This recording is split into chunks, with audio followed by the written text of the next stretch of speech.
This man right here is a tremendous wide receiver. I think that he's very underrated. You know, we could talk about his height. Some are saying he's 6 foot. Some are saying he's 5'10". He's 5'11". I'm interested to see his measures at the combine. Being you know at that height as a receiver, he's tremendous. He has a lot of speed. He can get off the ball. He can get separation. He can play inside the numbers. He can play outside the numbers. He can play slot, and he's thrived as a number one receiver for Penn State, going against teams that had a great defense in the Big Ten. He's went up against a Michigan defense. That's going to have Aiden Hutchinson's really terrific. He shined in the Big Ten for the last few years.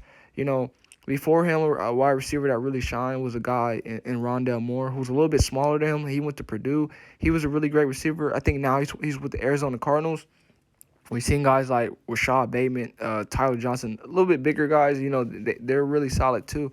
But I think out of all of those guys, Jahan is definitely the best. He is probably one of the best receivers I've seen in the Big Ten. And I know they've had, Allen Robertson come from Penn State. Um, there's been a lot of great wide receivers, to come out of the Big Ten, and I think he's one of the best. He's underrated, and I think wherever he goes, they're going to be still in the draft. He can be a number. He was a number one receiver at Penn State. I don't think he can be not yet a number one, but he can be a really great number two, and he's going to be a handful for whichever team. Whenever teams are going to play against him, he has a tremendous work ethic, and he's very, very mature for his age. A big thing, if you listen to him in press conference, a big thing he talks about team. It's we. He's not a me guy, unselfish. And, there's times he's putting up 10-plus catches, and reporters ask him, how did you do? How did you do? He's always relating it back to the team.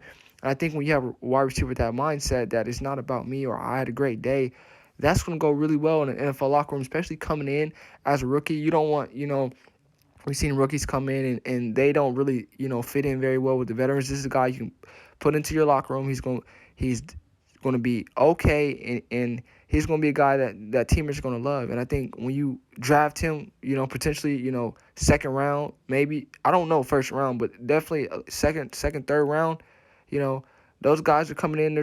They're trying to play. And you need people in your corner. And I think a lot of veterans will hang on to him, love him, and I think he will only get better. And by year 2, year 3, we can see him making those steps of potentially being in that Pro Bowl conversation. Now, this is a very deep wide receiver draft. And in recent memory, we've seen wide receivers come in and shine, be Pro Bowls right away. We've seen Justin Jefferson, among others. I don't know if he can get to that level yet, but I think within the next 2-3 years, he's going to be one of the best young receivers in the NFL.